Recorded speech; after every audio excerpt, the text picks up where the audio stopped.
BJP ADMK அவங்க விஜயை உள்ள இழுக்கிறதுக்கு ட்ரை பண்ணுறாங்கன்றது உண்மை. பட் விஜய் தயங்குகிறார், மறுக்கிறார். எவ்வளவு நாள் தயங்குவார், மறுப்பார், நிரந்தரமாகவே ஒரு மறுப்பாரா என்பதெல்லாம் நமக்கு தெரியாது. இது ஒரு விதத்தில் ஏடிஎம்கே அலையன்ஸுக்கு அவங்க, அதாவது சிடி நிர்மல்குமார் என்ன சொல்றாரு, பிஜேபியோட அலையன்ஸ் இல்லைன்ற கிடையாது. ஆனால் ஆதவர்ஜனா அதை பற்றி எதுவும் பேசாமல் என்ன சொல்றாரு, நாங்கள் அப்போசிஷனை தானே, ரூலிங் பார்ட்டியை தானே கேள்வி கேட்க முடியும், அப்போசிஷன் எப்படி கேள்வி கேட்க முடியுன்ற.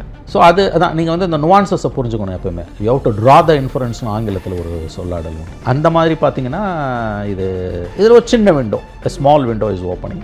பட் ஐ டோன்ட் திங்க் அவர் போவாரான்றது எனக்கு டவுட்டு தான். ஏன்னா போனார்னா அவர் நிரம்ப விலை கொடுக்க வேண்டியிருக்கும், போகாமல் இருந்தாலும் அதுக்கு ஒரு விலை கொடுக்க வேண்டியிருக்கும் பொலிட்டிக்கலி. ஏன்னா ஒரே நேரத்தில் பிஜேபி அண்ட் டிஎம்கே ரெண்டு பேரையுமே அவங்க எதிர்கொள்ள வேண்டியிருக்கும். So it's a dicey situation தான் அவருக்கு. போகாமல் இருப்பதற்கான வாய்ப்புகள் தான் அதிகம் என்று தான் நான் பார்க்கிறேன். போகாமல் இருக்கிறதுக்கான வாய்ப்பு தான் அதிகம்னா, இப்போ ஒரு லேமன் பாயிண்ட் ஆஃப் இருந்து ஒரு யோசனை இருக்கும். என்னன்னா, அவங்களுக்கு ஏடிஎம்கேவும் இல்லை, பிஜேபியும் இல்லை, இவங்க ரெண்டு பேரோட கூட்டணியும் இல்லாம இங்க தமிழக வெற்றி கழகம் 2026 என்ன பண்ணும், அவங்களோட நிலைமை எப்படி ஆகும், அந்த கேள்வி தோணுது. இது ஏன்னா எல்லாரும் எதிர்பார்க்கப்பட்டது ஒருவேளை அவங்க அதிமுக கூட்டணிக்கு போகிறதுக்கு வாய்ப்பு இருக்கு. அதை தான் பேச்சுவார்த்தை போயிட்டு இருந்ததும் பேக்டோர்ல போயிட்டு இருந்த விஷயங்களும் நம்மளுக்கு தெரிஞ்சுக்க முடியுது.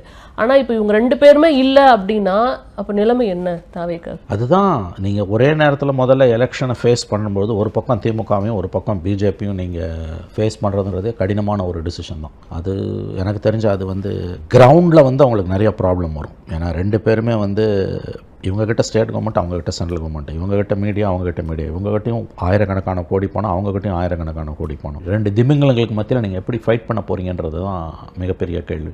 ஏன்னா விஜயோட செல்வாக்கு கூடுதுன்னு ஒரு சுச்சுவேஷன் வருதுன்னா ரெண்டு பேரும் விஜய்க்கு எதிராக கை கோத்துருவாங்க மறைமுகமாக, கிரவுண்டில் அடிக்கிறதுக்கு. அவங்களால களத்தில் நிற்கவே முடியாது, கிரவுண்டில் போய் நிற்கவே முடியாது. அந்த ஆபத்து இருக்குது.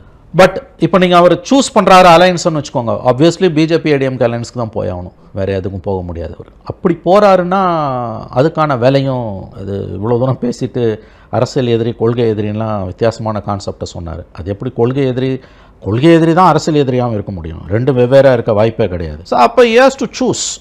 இல்லை நான் தனிப்பாதை தானே ஃபேஸ் பண்ணணும்.